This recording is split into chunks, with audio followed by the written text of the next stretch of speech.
versículos del capítulo 1 y ya vamos a adentrarnos en la porción que nos toca a nosotros hoy. Pero es importante tener este contexto particular. Dice Apocalipsis capítulo 1, versículo 1, la revelación de Jesucristo que Dios le dio para manifestar a su siervo las cosas que deben suceder pronto, y las declaró enviándolas por medio de su ángel a su siervo Juan. Así que aquí se sienta el principio y el inicio de este libro, como objetivo y cuál fue el canal de esa revelación para que Juan pueda transmitirlo. Pero hay algo interesante que destaca sobre todo este libro. Muchas veces pensamos que son los juicios de Dios, y evidentemente sí, porque Dios a través del juicio también manifiesta su carácter y su gloria. Dios se expresa a través del juicio porque es un juicio justo y Él es aquel que se expresa con claridad y de manera perfecta en sus juicios. Pero fíjense en lo que dice Apocalipsis capítulo 1, versículo 8. Es un libro en el cual encontramos descripciones cristológicas tremendamente importantes. En otras partes de la Biblia también lo encontramos, pero el carácter del libro de Apocalipsis y de esta revelación enfatiza el carácter específico de la persona de Jesucristo. No solamente enfatiza aspectos de su deidad, sino también aspectos vinculados a las profecías que antes habían sido mencionadas. Y en Apocalipsis capítulo 1, versículo 8 dice, yo soy el alfa y la omega, el principio y el fin, dice el Señor, el que es, el que era y el que ha de venir, el Todopoderoso. Aspectos tremendamente importantes en cuanto a la persona de Jesucristo, en cuanto a su carácter de Hijo de Dios, en cuanto a su esencia divina. Y no solamente en este primer capítulo, sino que está regado todo el libro de Apocalipsis con estas referencias particulares acerca de Jesucristo. Hemos cantado el Cordero inmolado, esa figura tan particular vinculada a la obra de redención, pero que también encontramos tipificada en el Antiguo Testamento. Y de alguna manera, integrando la verdad de todas las escrituras, podemos ver con claridad cómo en Isaías capítulo 6, cuando Isaías ve ¿a quién? Al Señor sentado en ese trono alto y sublime. En el Nuevo Testamento, tomando referencia de esto, dice que Isaías dijo esto cuando habló de él, hablando del Señor Jesucristo. Así que aquel que estaba en ese trono que describe Isaías capítulo 6 era el mismo Señor Jesucristo como sumo sacerdote. Eso lo integramos por el Nuevo Testamento. Y cuando vamos al libro de Apocalipsis empezamos a encontrar la virtud de esa descripción. Y por eso tenemos a estos dos profetas. Por un lado Isaías y por este lado tenemos a Juan, que traen un mensaje complementario acerca de la persona de Jesucristo.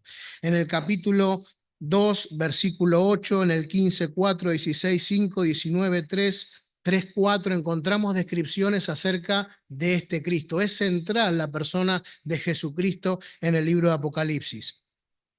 Pero fíjense, en el capítulo 1, versículo 19, encontramos el bosquejo del libro. Y esto es importante para que podamos integrar la verdad de manera correcta. Dice, escribe las cosas que has visto, las que son y las que han de ser después de estas. Aquí encontramos el bosquejo del libro y cómo se compone este libro de Apocalipsis. Nosotros vamos a introducirnos en esta primer epístola. Este libro Apocalipsis es un libro profético, es un libro que contiene distintos géneros literarios y dentro de esos géneros literarios también tenemos estas mini epístolas, son mensajes específicos para las iglesias. Por ahí pensamos en Pablo y pensamos en aquel que ha escrito cartas, que las cartas paulinas, esas cartas que enfáticamente están dirigidas a iglesias particulares, ubicadas geográficamente, pero aquí encontramos a Juan, el cual, como consecuencia de la revelación divina, escribe aquello que es el mismo Señor que observa sobre la iglesia. Y aquí encontramos un gran punto importante y de inflexión. Cuando miramos las epístolas, evidentemente cada una de las epístolas de Pablo, tanto aquella que escribió a Colosas, Éfeso, Tesalónica, son epístolas donde hay un componente divino en cuanto a el desarrollo de esas epístolas, pero de alguna manera cada una de ellas son circunstanciales. Hay circunstancias particulares de esas iglesias y el apóstol Pablo, guiado por el Espíritu Santo, registran condiciones y enseñanzas que trascienden a esas iglesias, pero que se establecían bajo una mirada de Pablo, que es mencionada muchas veces en esas epístolas, como padre, como madre. Él la atendía, él cuidaba y él velaba por la verdad para que ésta sea vivida. Pero aquí encontramos algo que es distintivo. Aquí no es un apóstol, sino que es el mismo Señor Jesucristo el que hace un análisis y una observación profunda de cada una de esas 7 iglesias de Asia. Para algunos, estas iglesias son representativas de los distintos siglos. Entiendo y no me sumo a esta propuesta porque evidentemente, como todas aquellas especulaciones que se hacen ubicando a las profecías en un ajustado espacio de tiempo, por lo general caen en descrédito. Y es difícil identificar cada uno de esos momentos de la iglesia, aunque algunos tratan de sacar conjeturas en cuanto a esto. Pero evidentemente esta observación panorámica de esas 7 iglesias hacen que este mensaje, en primer lugar, esté dirigido a esas 7 iglesias de ese año en particular en el cual Juan recibe esta revelación y escribe. Iglesias geográficas ubicadas en forma clara, pero también a través de todos los siglos ese mensaje y esas iglesias son representativas en todos los tiempos. En el primer siglo, en el segundo, en el tercero y en el siglo en que estamos nosotros, hay iglesias que se comportan y manifiestan el carácter de estas iglesias que encontramos ahí en ese Asia Menor. Y por eso es tan importante. Vamos a leer nuestro texto. Dice Apocalipsis capítulo 2, versículo 1. Escribe al ángel de la iglesia en Éfeso, el que tiene las 7 estrellas en su diestra, el que anda en medio de los 7 candeleros de oro, dice esto: yo conozco tus obras, tu arduo trabajo y paciencia, y que no puedes soportar a los malos. Has probado a los que se dicen ser apóstoles y no lo son, y los has hallado mentirosos. Has sufrido, has tenido paciencia, has trabajado arduamente por amor de mi nombre, y no has desmayado. Pero tengo contra ti que has dejado tu primer amor. Recuerda, por tanto, de dónde has caído y arrepiéntete y haz las primeras obras. Pues si no, vendré pronto a ti, quitaré tu candelero de su lugar, si no te hubieres arrepentido. Pero tienes esto, que aborreces las obras de los nicolaitas, las cuales yo también aborrezco. El que tiene oído, oiga lo que el Espíritu dice a las iglesias. Al que venciere le daré a comer del árbol de la vida, el cual está en el medio del paraíso de Dios. Esta, diríamos, es esta primera epístola a la iglesia de Éfeso, pero ya no como Pablo lo hacía, sino con una observación mucho más profunda y certera, porque es la observación del Señor Jesucristo.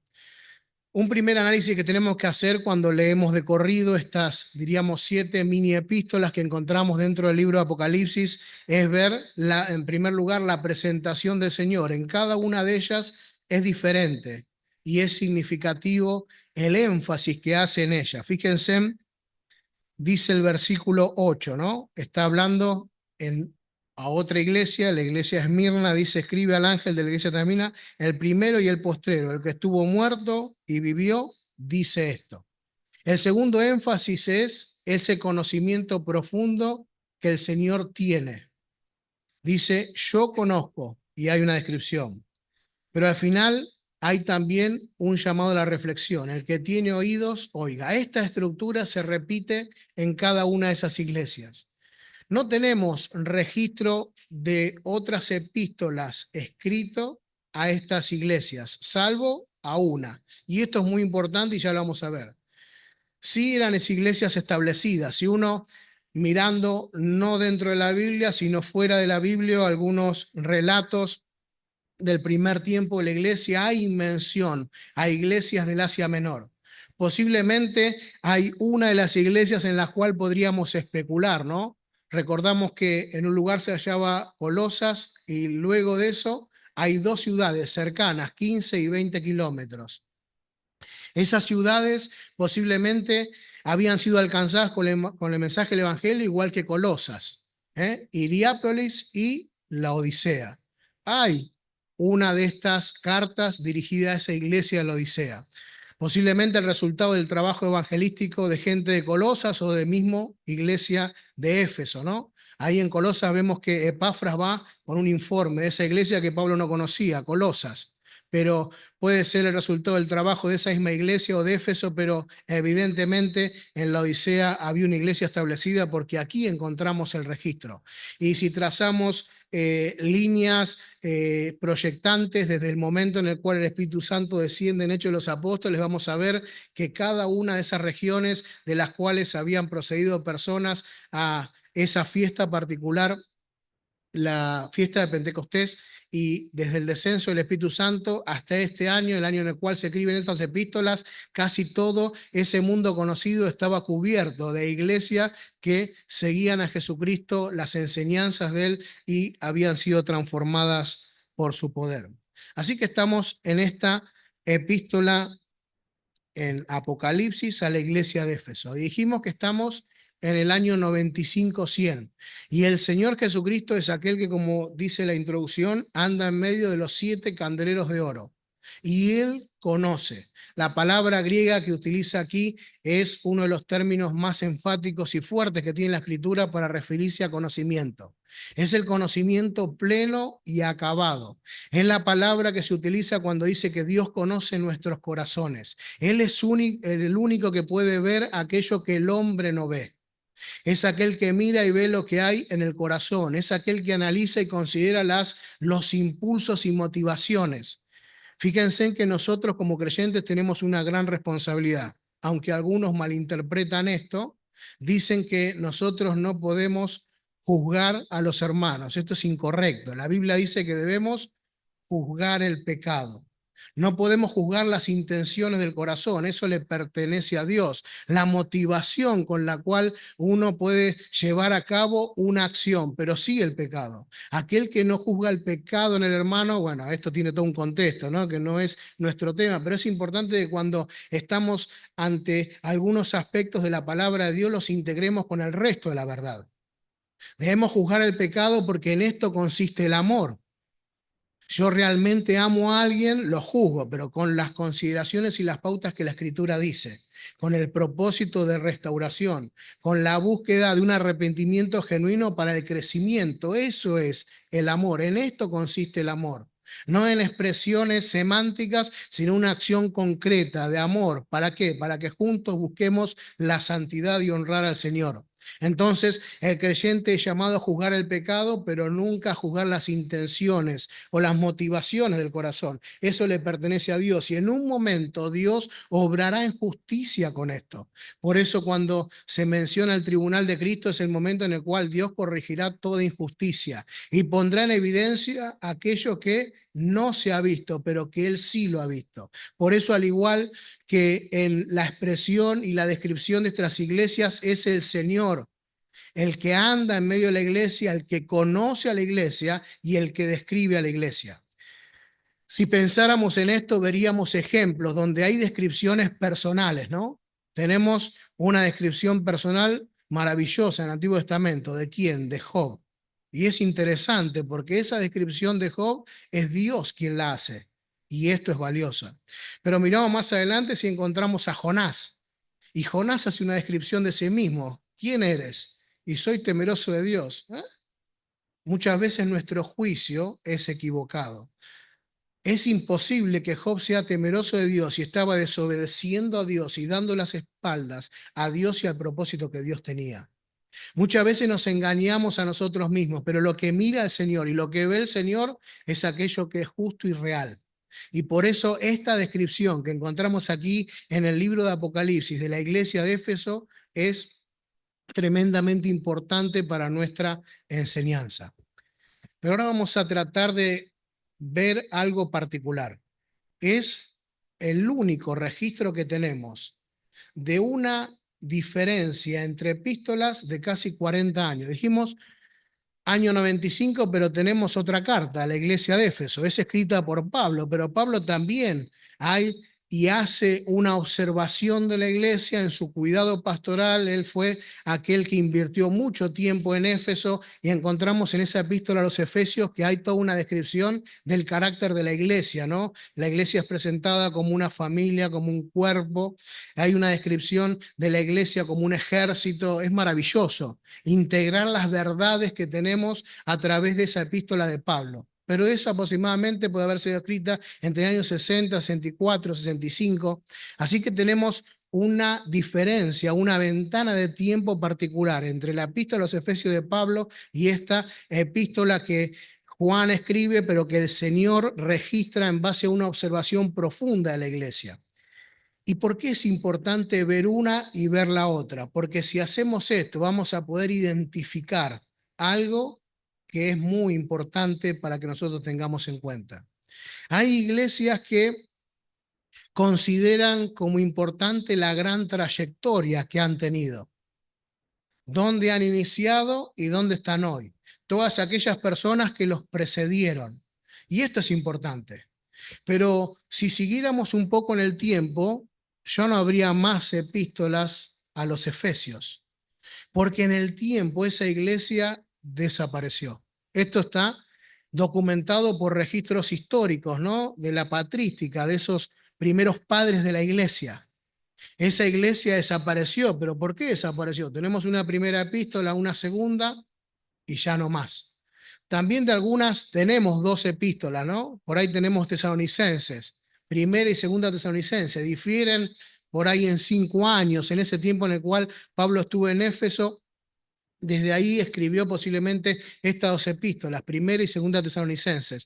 También a Corintios difieren también algunos años, pero ninguna con tanta diferencia para ver la proyección de una iglesia. Yo miraba ahí, dice 53 años. Qué maravilloso. Nuestra iglesia cumple 88 años. Me parece que en este año en el que estamos, cumpliríamos 88 años desde el comienzo del testimonio en Docsud y aquí 53 años. Pero ¿qué ha pasado en todo ese tiempo? Dios ha hablado a la iglesia, hemos recibido su palabra, hemos corregido el camino, porque aquí en Apocalipsis ese mensaje era central. En ese año en el cual Juan escribe, Jesucristo está llamando a esa iglesia a que se arrepienta y vuelva a hacer las primeras obras. Antes de meternos de lleno en esto, vamos a mirar algunas cosas de lo que sucedía en Éfeso en el año 60. Vamos a ir a la epístola a los Efesios.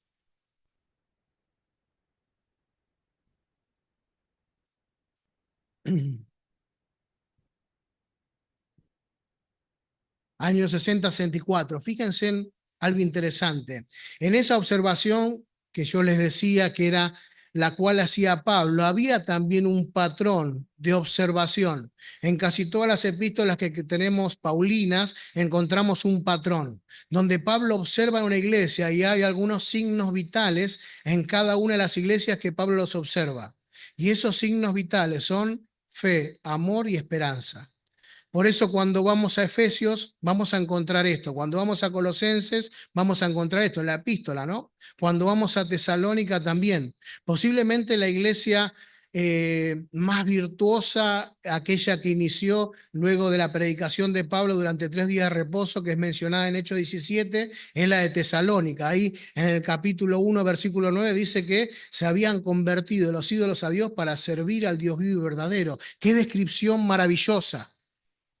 Pero ahí en Tesalónica también Pablo mira y observa fe, amor y esperanza. Aquí en Éfeso también observa fe, amor y esperanza. Así que vamos a empezar a integrar esta observación de Pablo y ver cómo se vincula con la observación que Jesús hace de la iglesia de Éfeso, pero ya no en este año 60, sino cerca del año 100. Primero entonces vamos a Efesios capítulo 1, versículo 15. Fíjense en lo que dice el texto. Por esta causa también yo, habiendo oído de vuestra fe en el Señor Jesús y de vuestro amor para con todos los santos, no ceso de dar gracias por vosotros, haciendo memoria de vosotros en mis oraciones. Es interesante ver que Pablo aquí menciona, ¿qué menciona? Fe y amor. Él había oído y evidentemente también él experimentó esto porque él pasó mucho tiempo en Éfeso. Se calcula que más de 3 años invirtiendo en esa iglesia a través de la enseñanza y de un tiempo de cuidado pastoral.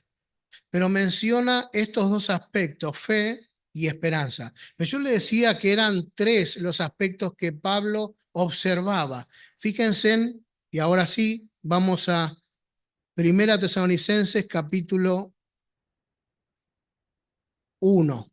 Disculpe que vamos a ir a varias escrituras, pero esto va a dar sustento al punto al cual queremos enfatizar. Fíjense en lo que dice Primera Tesalonicenses, capítulo 1, versículo 3. Dice, acordándonos sin cesar delante de Dios y Padre nuestro de la obra de vuestra fe, del trabajo de vuestro amor y de vuestra constancia en la esperanza en nuestro Señor Jesucristo. Les decía que la iglesia de Tesalónica era realmente virtuosa en ese cambio y transformación radical. Más adelante dice que, mencionando regiones, dice que hasta más de 200 kilómetros conocían el testimonio de estas personas que se habían convertido de los ídolos a Dios. Había un cambio radical, una transformación especial en estas personas que hacía que su testimonio fluya y el evangelio corra. Pero aquí se mencionan fe, amor y esperanza. Fe, trabajo de amor y esperanza. Uno podría decir, esta iglesia en este momento estaba ok. Pero rápidamente hay algún problema. ¿Por qué? Porque fíjense en que aún en Primera Tesalonicenses, Pablo ya empieza a notar que hay algún pequeño problema con la esperanza. O por ahí se anticipa a ese problema que vendría si no se atiende a una consideración correcta en cuanto a la virtud de la esperanza. Hemos cantado de la esperanza también. Mi esperanza está en Jesús. La esperanza tiene muchas áreas de influencia sobre la experiencia del creyente, de ánimo, de estímulo, de desafío, de fortaleza. Pero fíjense, recuerdan que nosotros tenemos la descripción de el rapto, ¿dónde? Aquí en la primera epístola de Tesalonicenses. En el capítulo 4, versículo 13 dice, tampoco queremos, hermanos, que ignoréis acerca de los que duermen. Pablo está empezando a enseñar algunos aspectos que tienen que ver con la esperanza a la cual fuimos llamados. Pero ¿cómo determinamos esto? Bueno, fe, amor y esperanza estaban presentes, pero ya había algún problema con la esperanza. Había falsas enseñanzas, falsos maestros. Algunos decían, bueno, Jesucristo se está demorando mucho. Entonces Pablo enseña esto que es una gema, ¿no? Para poder entender ese plan divino y ese arrebatamiento propio de la iglesia antes de que venga ese tiempo de tribulación y la segunda venida de Jesucristo. Podemos integrar todo este mensaje porque tenemos esta porción bíblica aquí junto con otras, pero ahora pasamos a la segunda epístola de Tesalonicenses. Fíjense lo importante es de comparar estas epístolas, ver, aquí dijimos que el tiempo posiblemente haya pasado, serían 1 o 2 años, ¿sí? La segunda epístola, pero en 2 años ese problema con la esperanza se agravó de tal modo que ya no es mencionada. Fíjense en lo que dice segunda, vamos despacito, segunda Tesalonicenses capítulo 1, versículo 3. Dice, debemos siempre dar gracias a Dios por vosotros, hermanos, como es digno, por cuanto vuestra fe va creciendo y el amor de todos y cada uno de vosotros abunda para con los demás. Pero no habla de la esperanza. En Primera Tesalonicenses, Pablo mencionó y observó fe, amor y esperanza. Aquí solamente tenemos fe y amor. Y fíjense en lo que dice el capítulo 2, versículo 2. Dice, que no os dejéis mover fácilmente de vuestro modo de pensar, ni os conturbéis ni por espíritu, ni por palabra, ni por carta, como si fuera nuestra, en el sentido de que el día del Señor está cerca. Nadie os engañe en ninguna manera, porque vendrá, porque no vendrá sin que antes venga la apostasía. Así que en esta segunda epístola, no es mencionada la esperanza. Quiere decir que esa iglesia de alguna manera había perdido este sentido de esperanza en el advenimiento del Señor. Pablo lo había enseñado, Pablo había reenfatizado esta verdad, pero aquí 2 años y esa iglesia había perdido en este sentido la esperanza. Pero ahora volvemos a nuestra epístola. Estamos en Efesios, año 60, y aquí ya no estaba la esperanza. ¿Recuerdan? ¿Qué leímos? ¿Qué había en el año 60 en la iglesia de Éfeso? Fe y amor. Pero seguimos en el texto y fíjense en lo que dice el versículo 17. Vamos a Efesios capítulo 1, versículo 17. Dice, para que el Dios de nuestro Señor Jesucristo, el Padre de gloria, os dé espíritu de sabiduría y de revelación en el conocimiento de Él. Pablo está de alguna manera interesado y con este propósito, esa conectiva pana, enfatiza uno de los propósitos fuertes que Pablo tenía, que Dios pueda obrar. ¿Para qué? Dice el versículo 18, alumbrando los ojos de vuestro entendimiento, presta atención a lo que dice el texto, para que sepáis cuál es la esperanza a la que Él os ha llamado y cuáles las riquezas de la gloria de su herencia en los santos. Esto es importante. Fe, amor y esperanza. La esperanza es aquella que rápidamente en nuestra experiencia de vida y como iglesia podemos perder. Y es lo que sucedió en Tesalónica, ¿o no? Lo hemos visto, ¿no? Había un problema con la esperanza, pero luego ya no se menciona. Ahora estamos en Éfeso, pero en Éfeso ya no dice nada de la esperanza en el año 60. ¿Qué pasará en el año 100? Y ahora recién vamos a Apocalipsis capítulo 2. ¿Me ha seguido en el desarrollo? Estamos en un momento en el cual ya la iglesia en el año 60 no tenía esperanza. ¿Ese cordón de 3 dobleces se habrá seguido debilitando? Veamos. Ahora vamos a volver a leer el pasaje de Apocalipsis. Dice, escribe al ángel de la iglesia en Éfeso, el que tiene las 7 estrellas en su diestra, el que anda en medio de los 7 candeleros de oro, dice esto. Yo conozco tus obras, tu arduo trabajo y paciencia, y que no puedes soportar a los malos, y que has probado a los que se dicen ser apóstoles y no lo son, los has hallado mentirosos.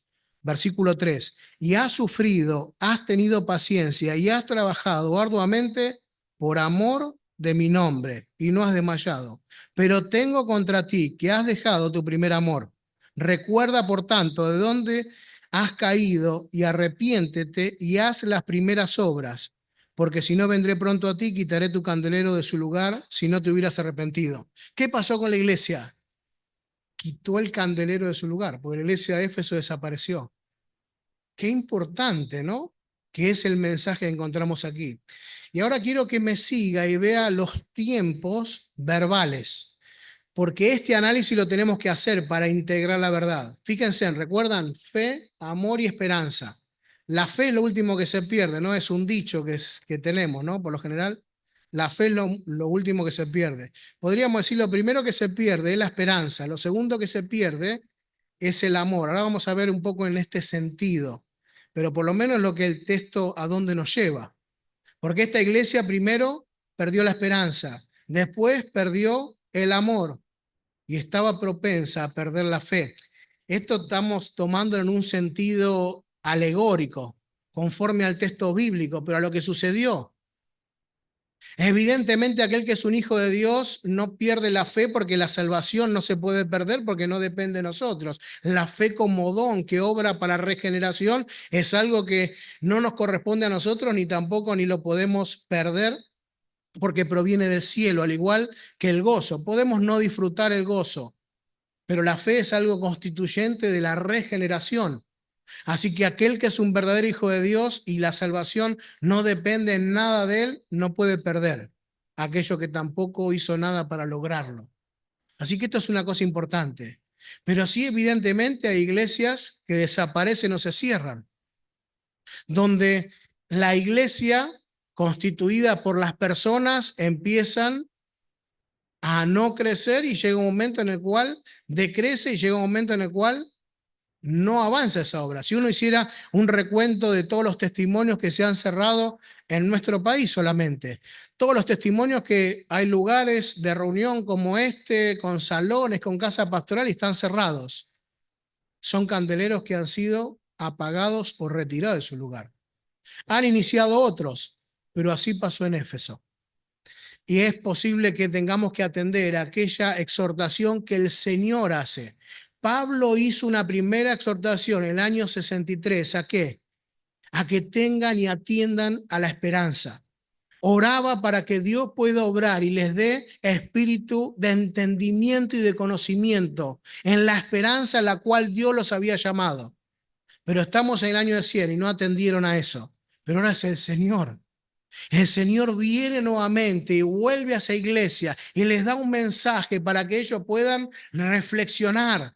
Recuerda de dónde has caído. Pero vamos a analizar los tiempos. Fíjense en el versículo 2. Estamos en Apocalipsis, capítulo 2, versículo 2. Dice, yo conozco tus obras. ¿Qué tiempo es? ¿Pasado? Presente. ¿Estamos en qué año? Año 96. Una iglesia que tiene obras. Muy bien hasta ahí. Dice, yo conozco tus obras, tu arduo trabajo y paciencia, que no puedes soportar los malos y has probado los que se dicen ser apóstoles y no lo son. Y los has hallado mentirosos. No solamente que era una iglesia que trabajaba, era una iglesia que diríamos esforzaba por guardar la verdad, identificar el error, poner de lado a los apóstatas, ¿no? Dice que probaban los que se decían ser apóstoles y no lo son. Identificaban el mensaje verdadero. Muy bien, año 96. Así que podríamos decir, era una iglesia activa. Fíjense en que dice, y tu arduo trabajo. Posiblemente una iglesia como esta, una iglesia como la de Oxud. Trabajamos, guardamos la doctrina, pero fíjense, ahora no es Pablo. No es un hermano que viene de otra congregación y observa una iglesia que trabaja, que guarda la doctrina, sino que es el Señor que mira en lo profundo de la iglesia, que mira los corazones de cada uno de aquellos que componen la iglesia. Y ese Señor que dice en el versículo 3, has sufrido. ¿Qué tiempo es? Pasado, pasado. Has sufrido hacia atrás. Ahora tratamos de integrar el presente con el pasado, porque ese Señor que lo hace.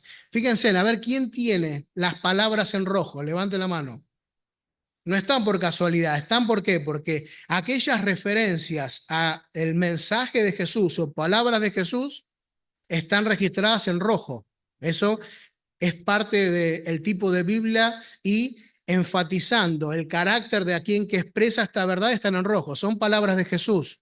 Jesús le dice, miren, hoy ustedes están trabajando arduamente y guardan la doctrina y se defiende la doctrina, hacen apología, pero les dice, recuerden, bueno, no está la palabra recuerden, ¿no? Pero dice, y has sufrido y has tenido paciencia y has trabajado arduamente por amor de mi nombre y no has desmayado. Entonces, habla del presente, pero vuelve al pasado e identifica el pasado y el trabajo arduo que había en el pasado, pero muestra lo que había en el corazón. La motivación del trabajo en el pasado era el amor al Señor. Aquí también tenemos que hacer una mención, porque muchas veces cuando se abordan estos versículos, muchos dicen que esto enfatiza el primer amor, el amor de la conversión. Escuchamos esto, ¿no? Una persona cuando se convierte ama al Dios y de esa manera lo sirve con fuerza, con entusiasmo, no está refiriéndose a esto. Ahora vamos a seguir avanzando, pero quiero que vayamos despacio. En primer lugar, entonces, el Señor le dice, miren, hoy ustedes están trabajando, están defendiendo los principios doctrinales, está bien, pero dice, recuerden que antes ustedes también trabajaban arduamente, pero lo hacían por amor de mi nombre. Ahora, ¿qué pasa? Va al versículo 5, perdón, al versículo 4 y dice, pero tengo contra ti que has dejado tu primer amor. Fíjense, aquí parecería que es donde se empieza a poner engorroso, ¿no? Porque antes habló del amor, dice que habían trabajado por amor, pero ahora le dice, has dejado tu primer amor. Entonces, ¿es el mismo amor del que está hablando? ¿Es el amor ese que decimos que algunos lo asocian con el amor de la conversión? El amor de la conversión, ¿qué diferencia tiene? ¿Dónde la Biblia tipifica un amor para la conversión y un amor posterior? Amar a Dios no son palabras, no es una canción, no es una reunión, no es el acto de la cena donde adoramos a Dios y ahí mostramos el amor. Es una actitud en la vida de rendición. Por eso en Colosenses dice que busquemos la cosa de arriba. De manera irónica dice, sí pues. Ese sí pues es algo que marca la exhortación de Pablo. Es como si Pablo está diciendo, si realmente ustedes son creyentes, deben buscar las cosas de arriba, donde Cristo está sentado a la diestra de Dios. Solamente cuando Cristo vuestra vida se manifieste, entonces vosotros seréis manifestados en gloria. Algunos piensan que eso tiene que ver con el futuro, pero eso tiene que ver con el presente. Al igual que la vida eterna. ¿Qué es la vida eterna? ¿Es aquella vida que vamos a recibir después de la muerte o después de la resurrección? No. Hoy es la vida eterna. ¿Qué es la vida eterna? Que te conozcan a ti. Cristo, esperanza de gloria. Cristo es la vida eterna. El creyente desde el momento de la conversión tiene la posibilidad de disfrutar y deleitarse en Cristo. Yo no espero el momento futuro, seguramente que será incomparable. Como decía nuestro hermano, todo un tiempo en el cual vamos a poder alabar y contemplar y extasiarnos con el deseado. Pero hoy como creyentes podemos disfrutar del Señor. Y si realmente disfrutamos del Señor, debe haber en nosotros un sentido de responsabilidad, temor y reverencia. Por eso aquel que ama al Señor no lo expresa con palabras, sino que lo expresa con acciones, con entrega, con renunciamiento. Aquel que se considera débil se hace fuerte en el Señor. De esto está hablando. Entonces dice el Señor en el versículo 4, pero tengo contra ti, ¿a qué tiempo volvió? Al presente. Miren, ustedes están sirviendo, están trabajando, pero no están trabajando por el amor y la motivación que yo quiero, que yo exijo, que yo detento que ustedes tengan. Hay otra cosa. Entonces le dice, pero tengo contra ti que has dejado tu primer amor. Entonces le dice, recuerda qué te motivaba a obrar en el pasado. Recuerda qué motivaba esa acción de devoción y reverencia. Una persona que no vive en santidad. Sabemos que la santidad es una posición en la cual el Señor nos ha puesto como resultado de la obra de la cruz. Entonces hay una posición una santidad posicional y otra en la cual cada uno de nosotros debe estar involucrado y activo en guardarla. Sin la santidad ninguno verá al Señor. No está hablando de pérdida de salvación, sino de deleitarse en el Señor hoy. Si uno no está en comunión, en santidad con el Señor, no disfruta del Señor hoy. Por eso es tan importante que cada uno de nosotros viva una vida de santidad. Eso es amar a Dios. Si yo no vivo la vida de santidad a la cual Dios me ha llamado y me ha dotado con herramientas regenerativas, una transformación interior para vivir esa vida del cielo, ¿sabe lo que estoy haciendo? Estoy menospreciando al Señor. Una persona que no sirve está menospreciando al Señor. Por ahí muchas veces tratamos de suavizar los términos bíblicos, pero este es el énfasis de las Escrituras. Recuerda, el pueblo de Israel rechazó al Señor. Y en Isaías 53 dice que hemos escondido de él el rostro, le hemos menospreciado. El pueblo de Israel menospreció al Señor y muchas veces nosotros como creyentes también tenemos esta acción de desprecio al Señor. Cuando no confesamos su nombre, cuando no vivimos en santidad, cuando nos guardamos aquellos dones sobrenaturales que el Señor nos ha dado para nosotros mismos, cuando vivimos una vida para nosotros en vez de para Él. Dice en 2 Corintios capítulo 5, dice que por todos murió para que los que viven, ¿encuentra la distinción? ¿Quiénes son los que viven, los que han sido regenerados? Usted, yo, para que ya no vivan para sí, sino para aquel que murió y resucitó por ellos. Cristo murió con un propósito, que vivamos por Él. Entonces, ese Señor el que le dice, yo conozco tus obras, pero fíjate que esas obras no están impulsadas por la motivación correcta, que es el amor hacia mi persona. Recordá las obras, aquellas que impulsaban, que eran impulsadas por ese amor. Y dice, recuerda por tanto de dónde has caído y arrepiéntate. Reoriéntate a ese amor y esa motivación correcta. Dice, porque si no vendré por ti, quitaré tu candelero de su lugar, si no te hubieras arrepentido. Nos hemos reextendido en la hora, me parece que era hasta las 12 y hemos avanzado mucho en la hora. Y realmente es inagotable esta primera, diríamos, epístola dentro de Apocalipsis. Hay muchas cosas interesantes que podríamos seguir analizando, pero solamente hemos abierto esa ventana que nos permite contemplar y mirar una iglesia que es exhortada por el Señor y que luego tenemos la posibilidad de mirar en el tiempo y ver que el Señor cumplió lo que les había prometido. Si no se arrepentían y volvían a hacer las primeras obras, ¿qué le dice el Señor? Va a quitar el candelero. Y ese candelero fue quitado. Alguno podría decir, ¿no? Que este era un mensaje, ¿no? Y identifican esa iglesia, ¿no? Con un siglo en particular.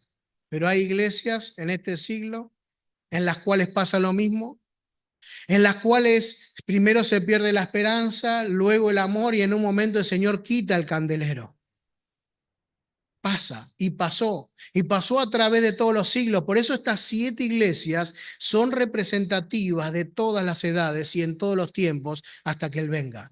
Por eso el análisis que hace el Señor siempre es preciso y certero. Y lo más importante que debemos tener en cuenta es que Él conoce de una manera profunda y acabado cada uno de nuestros corazones. ¿Y qué es este lugar? ¿Es la iglesia? No. ¿Quién es la iglesia? Somos nosotros. Somos iglesia, cantamos, ¿no? Así que cada uno de nosotros tiene la responsabilidad de escuchar la voz del Señor. El que tiene oídos para oír, oiga lo que el Señor dice.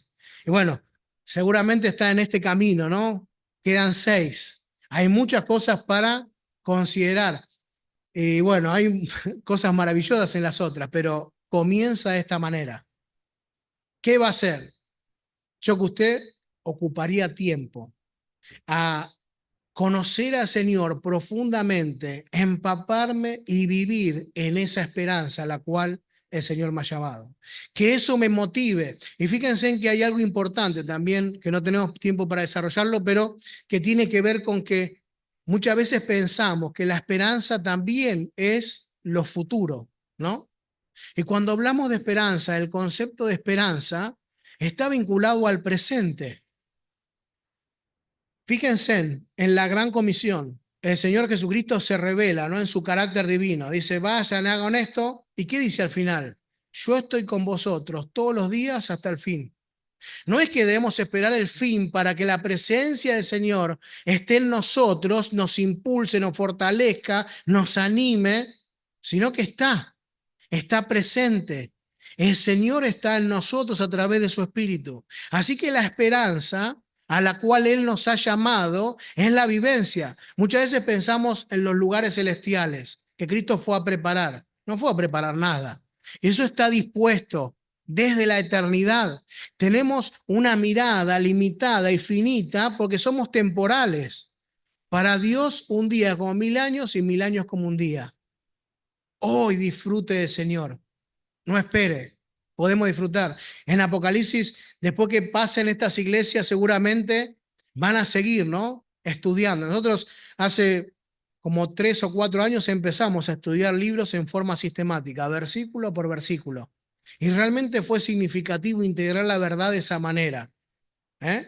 Así que cuando pasen estas 7 iglesias, estas 7 epístolas, dice y habla el texto que después del capítulo 3 viene las cosas, dice el capítulo 4. Después de esto miré y aquí una puerta abierta en el cielo. Las cosas que habían de suceder después de estas. Y qué maravilloso, ¿no? Llegar al capítulo 5. Y ese coro de ángeles y de los redimidos cantando a una voz. Es digno el Cordero. Ojalá que nos encuentre a todos de esa manera. No solamente cantando la eternidad, sino disfrutando hoy de esa esperanza a la cual Él nos ha llamado. Que Dios bendiga su palabra.